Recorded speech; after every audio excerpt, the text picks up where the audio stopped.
In section 8.3.3, we will now consider products of powers of sine and cosine as integrands.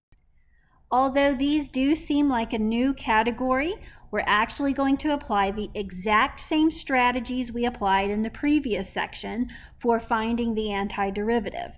We'll begin by focusing on odd powers. Now, remember in the previous section when we had either an odd power of sine or an odd power of cosine, we split off a single factor and we converted the remaining even power to the opposite trig function using the Pythagorean identity. We're going to do the exact same thing here. The key is to split off a single factor from the odd power. We're going to reserve that for du.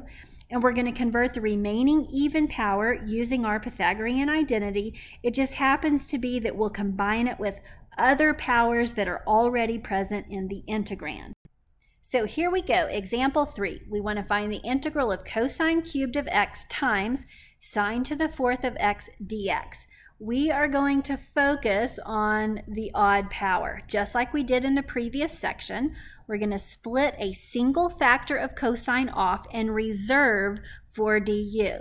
So I'm going to even move it all the way to the right of the integrand. So I'm going to take one away. That's going to leave behind cosine squared of x. We have sine to the fourth of x. And here's my cosine of x dx. So this split off factor is what I'm going to reserve for du.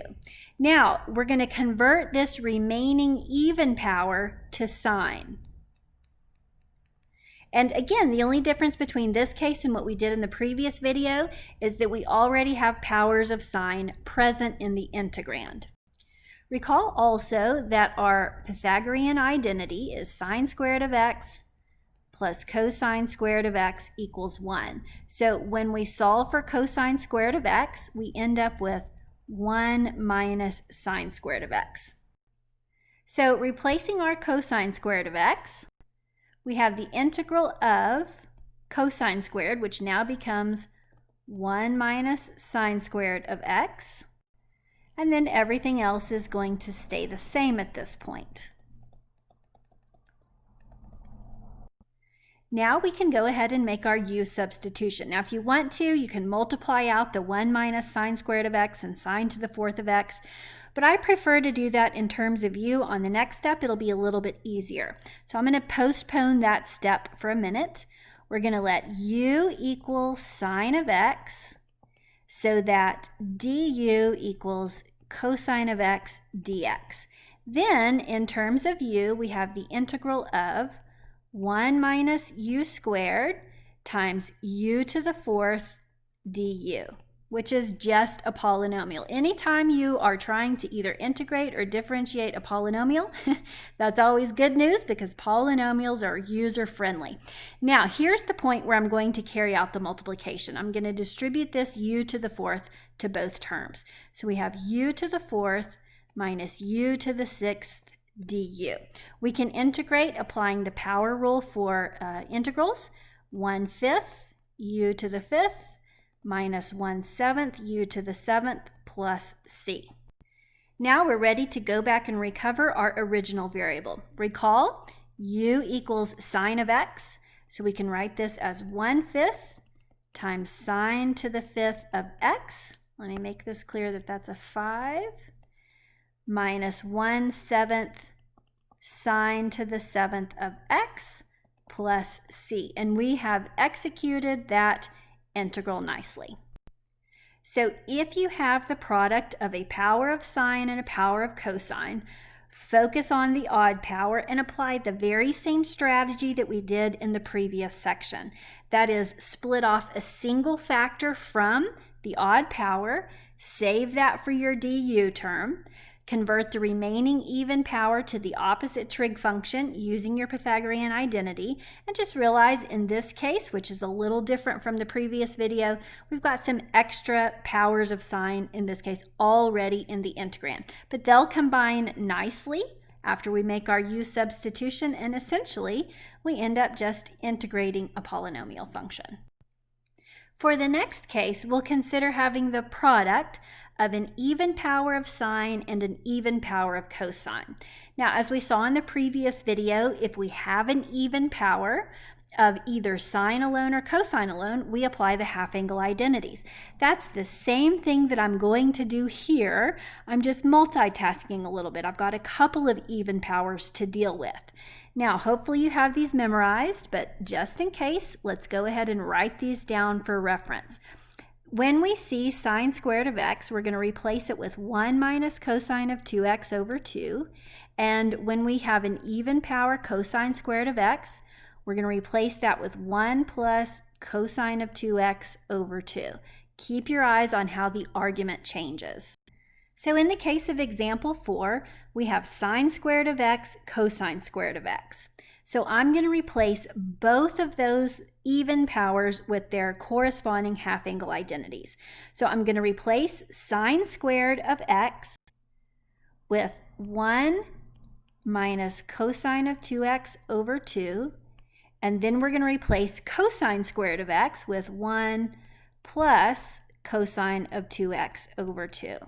Then we'll do a little bit of algebra. Notice there in the denominator, we have 2 times 2.